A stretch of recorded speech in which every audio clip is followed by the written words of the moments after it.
हरे कृष्णा। किसी भी समाज की सभ्यता धर्म के 4 स्तंभों पर स्थापित रहती है और ये तभी संभव है जब उस समाज या प्रदेश का राजा धर्मनिष्ठ और सत्यपरायण हो। तो चलिए आज हम आपको एक ऐसी कथा सुनाते हैं जहाँ ऐसे ही धर्मनिष्ठ और सत्यपरायण महाराज युधिष्ठिर भगवान श्री कृष्ण के समक्ष कुछ जिज्ञासा प्रकट कर रहे हैं। महाराज युधिष्ठिर ने भगवान श्री कृष्ण से कहा, हे केशव, आषाढ़ मास के शुक्ल पक्ष में आने वाली एकादशी का नाम क्या है और इस एकादशी का पालन करने की व्रत विधि क्या है?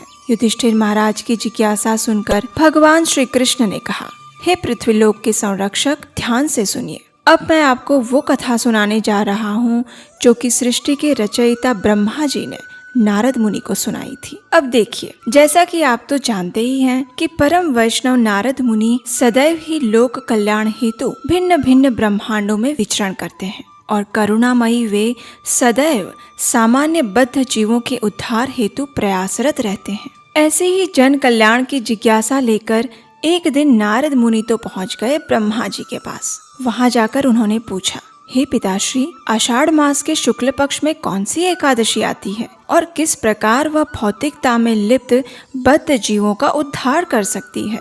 नारद मुनि का प्रश्न सुनकर ब्रह्मा जी ने कहा, हे मेरे प्रिय पुत्र, भगवान श्री हरि की प्रिय एकादशी से अधिक मंगलमय अवसर क्या हो सकता है? जो भी व्यक्ति एकादशी का अनादर करता है वह नरकगामी बनता है। आषाढ़ मास के शुक्ल पक्ष में आने वाली एकादशी को शयनी एकादशी या पद्मा एकादशी के नाम से जाना जाता है।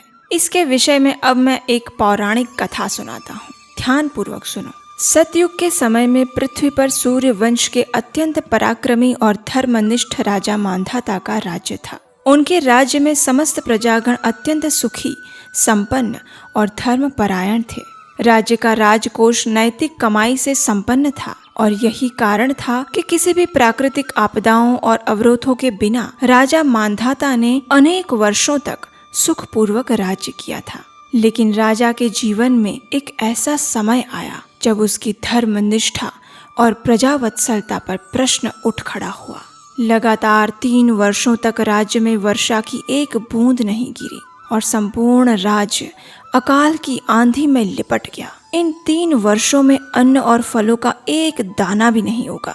अब देखिए, ऐसे समय में प्रजा का तो एक ही आश्रय स्थान होता है और वो है राजा। इसलिए सभी प्रजागण राजा मांधाता के पास गए और उनसे प्रार्थना करते हुए कहने लगे, हे राजन, आपने सदैव हमारे हित के लिए विचार किया है। कृपया वर्षा और अन्न के अभाव की इस विषम स्थिति में भी हमारी रक्षा करें। हम आपकी शरण में आए हैं राजन। प्रजा की आर्द्र प्रार्थना सुनकर राजा ने कहा, शास्त्रों में वर्णित है कि यदि कोई राजा अधर्म का अनुसरण करता है तो उसका दंड उसकी प्रजा को भुगतना पड़ता है। मैं अपने भूत और वर्तमान पर गहरा चिंतन कर चुका हूँ, लेकिन मुझे अपना ऐसा कोई पाप कर्म नहीं दिख रहा। फिर भी प्रजा के हित में मैं इस स्थिति का निवारण अवश्य करूँगा। इस प्रकार अपने मन में कुछ निर्णय करके राजा अपनी सेना और मंत्रियों के साथ वन की ओर निकल पड़े। जंगल में अनेक ऋषि मुनियों के आश्रम में होते हुए अंततः राजा मांधाता महान तपस्वी ऋषि अंगिरा के आश्रम में जा पहुँचे।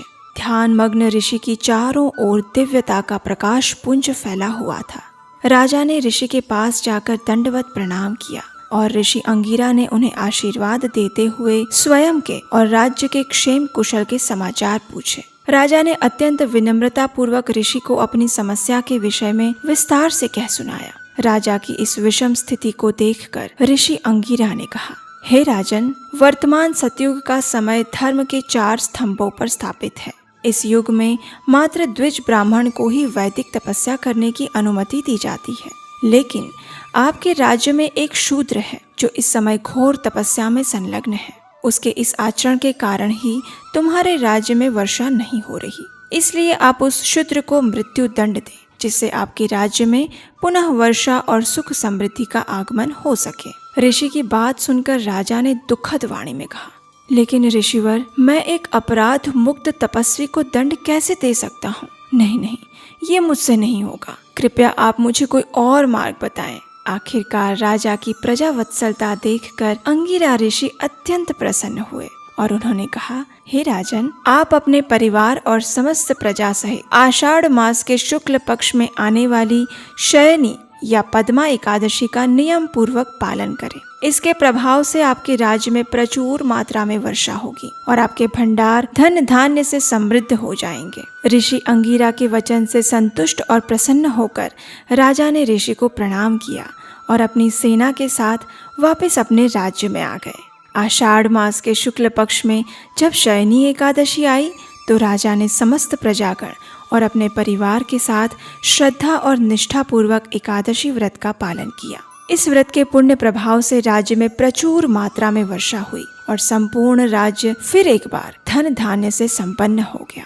कथा का समापन करते हुए ब्रह्मा जी ने नारद मुनि से कहा, इसलिए हे नारद, ये व्रत समस्त जीवात्माओं को मुक्ति प्रदान करने वाला है। ब्रह्मा जी और नारद मुनि के संवाद को संपन्न करते हुए भगवान श्री कृष्ण ने महाराज युधिष्ठिर से कहा, हे राजन, यह पद्मा एकादशी इतनी प्रभावशाली है कि जो भी व्यक्ति इसका श्रवण या पठन भी करता है वह पाप मुक्त हो जाता है। क्या आप जानते हैं, इस एकादशी को देव शयनी एकादशी, पद्मा एकादशी, विष्णु शयनी एकादशी, देव पोढ़ी एकादशी, आषाढ़ी एकादशी और महा एकादशी भी कहा जाता है। अब आप सोच रहे होंगे कि इसका नाम शयनी एकादशी क्यों है? तो इसका कारण भविष्योत्तर पुराण में बताते हुए कहा गया है कि इसी एकादशी के दिन से भगवान विष्णु अन्य देवताओं के साथ 4 मास के लिए योग निद्रा में चले जाते हैं। जी हाँ, इसी दिन से चातुर्मास का प्रारंभ भी होता है और इसीलिए इन दिनों में कोई मांगलिक कार्य,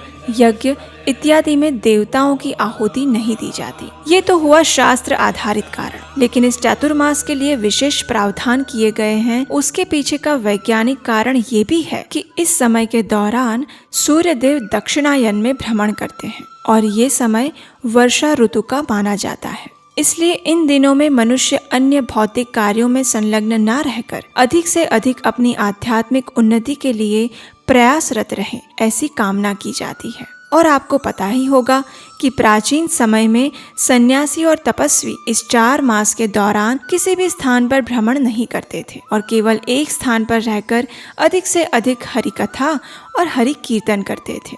यदि आप अपनी भक्ति में प्रगति करना चाहते हैं तो ये समय आपके लिए सर्वोत्तम है। चलिए अब वापस शनि एकादशी के तार को जोड़ते हुए ये देखते हैं कि इस एकादशी का पालन करने की विशेष व्रत विधि क्या है। जो भी व्यक्ति इस एकादशी व्रत का निष्ठा पूर्वक पालन करना चाहता है उसके लिए सबसे प्रथम और अनिवार्य कार्य है स्वयं की शारीरिक और मानसिक स्थिति को शुद्ध बनाए रखना। शारीरिक शुद्धता बनाए रखने के लिए करने वाले कुछ नियम इस प्रकार हैं। पहला, एकादशी के एक दिन पहले यानी दशमी के दिन संध्या के बाद किसी भी प्रकार का भारी अन्न भोजन ना ले। एकादशी के दिन प्रातः ब्रह्म मुहूर्त में उठकर स्नान इत्यादि से स्वयं को स्वच्छ करना अत्यंत आवश्यक है। ब्रह्म मुहूर्त का समय नीचे डिस्क्रिप्शन बॉक्स में दिया गया है। उसके पश्चात अपने घर में, मंदिर में या ऑनलाइन भगवान की मंगला आरती करें अथवा उसका दर्शन करें। यह मंगला आरती इस्कॉन के प्रत्येक मंदिरों में प्रातः 4:30 बजे होती है। तत्पश्चात अपने घर में भगवान के विग्रह या चित्र के समक्ष जाकर हाथ में गंगाजल लेकर एकादशी व्रत पालन करने का संकल्प लें। इसके लिए आप इस श्लोक का उच्चारण कर सकते हैं। संपूर्ण दिन के दौरान उपवास का पालन करें, अर्थात किसी भी प्रकार का अन्न, दाल, चावल इत्यादि का भोजन ना लें। प्रयास करें कि यदि आवश्यकता हो तो फल, दूध, ड्राई फ्रूट या एकादशी प्रसाद ले सकते हैं। शास्त्रों में बताया गया है कि 8 वर्ष से लेकर 80 वर्ष की आयु वाले प्रत्येक व्यक्ति को एकादशी व्रत का पालन अवश्य करना चाहिए। इसलिए अगर आपके घर में 8 वर्ष से अधिक की आयु के बच्चे भी हैं तो उन्हें भी एकादशी का महत्व समझाते हुए एकादशी व्रत का पालन करने के लिए आप प्रोत्साहित करें। बालकों के लिए आप एकादशी व्यंजन बना सकते हैं। ये तो हुई आपकी शारीरिक शुद्धता और तपस्या। अब आप सोच रहे होंगे कि ये मानसिक शुद्धता क्या होती है। जी हाँ, मानसिक शुद्धता का अर्थ है हमारी चेतना का मार्जन करना, यानी उसे शुद्ध बनाना। और उसके लिए एकमात्र साधन है हरे कृष्ण महामंत्र का जाप। एकादशी के दिन प्रातः मंगला आरती के बाद तुलसी देवी को जल अर्पण कीजिए, उनकी 4 बार प्रदक्षिणा कीजिए और उनके समक्ष बैठकर स्वयं की मानसिक शुद्धिकरण प्रक्रिया के लिए प्रार्थना करते हुए हरे कृष्ण कृष्ण कृष्ण हरे हरे, हरे राम राम राम हरे हरे इस महामंत्र का अधिक से अधिक मात्रा में जाप करें। एकादशी के दिन विशेषकर संख्या पूर्वक नाम जप करने का विशेष महत्व है और इसीलिए इस्कॉन के भक्तगण एकादशी के दिन हरे कृष्ण महामंत्र की कम से कम 25 माला का जाप करते हैं, क्योंकि ये हरि का नाम हमारे मलिन चित्त का मार्जन करने वाला है। स्वयं की शुद्धिकरण प्रक्रिया में दूसरा महत्वपूर्ण कार्य आपको करना है, वो है भगवत गीता और श्रीमद् भागवतम का अध्ययन और श्रवण करना। उसके साथ साथ भौतिक चर्चा, निंदा इत्यादि से स्वयं को बचाकर रखना और संध्या के समय भगवान के विग्रह या चित्र के समक्ष तथा तुलसी देवी के समीप घी का दीपक अवश्य जलाएं। यदि संभव है तो घर में हरे कृष्ण महामंत्र का कीर्तन करें। दूसरे दिन प्रातः ब्रह्म मुहूर्त में उठकर स्नान इत्यादि से स्वयं को स्वच्छ बनाएं और तत्पश्चात भगवान के पवित्र नाम का जाप करें और निर्धारित पारण के समय पर अपने एकादशी व्रत का समापन करें। पारण से पूर्व आप किसी ब्राह्मण या वैष्णव को दान भी दे सकते हैं। प्रयास करें कि अपने आसपास में यदि कोई मंदिर है तो वहां जाकर दान दें, जिससे हमारी वैदिक सनातन सभ्यता को मजबूत करने में आप योगदान दे सकते हैं। पारण करने के लिए आप किसी भी अन्न प्रसाद के साथ अपना व्रत खोल सकते हैं। पिछली एकादशी में हमें इस वीडियो को बनाने के लिए आपका महत्वपूर्ण सहयोग प्राप्त हुआ, जिसके लिए हम आपके आभारी हैं। यदि आप हमारे इस प्रयास को सार्थक समझते हैं और स्वयं भी इस वैदिक सनातन ज्ञान को प्रोत्साहन देना चाहते हैं, तो आप हमें स्क्रीन पर दिए गए नंबर पर अपना आर्थिक योगदान दे सकते हैं। आप सबके योगदान की एक एक बूंद से ही वैदिक सभ्यता के गुणगान का पूरा समुद्र भर जाएगा और हम भी अपनी वैदिक सभ्यता के प्रचार को अधिक से अधिक लोगों तक पहुंचाने के लिए अधिक उत्साहित होंगे। तो चलिए भगवान श्री हरि की अत्यंत प्रिय इस शयनी एकादशी का श्रद्धा और निष्ठा पूर्वक पालन करते हैं और हमारी चेतना को कृष्णमय बनाते हैं। हरे कृष्णा।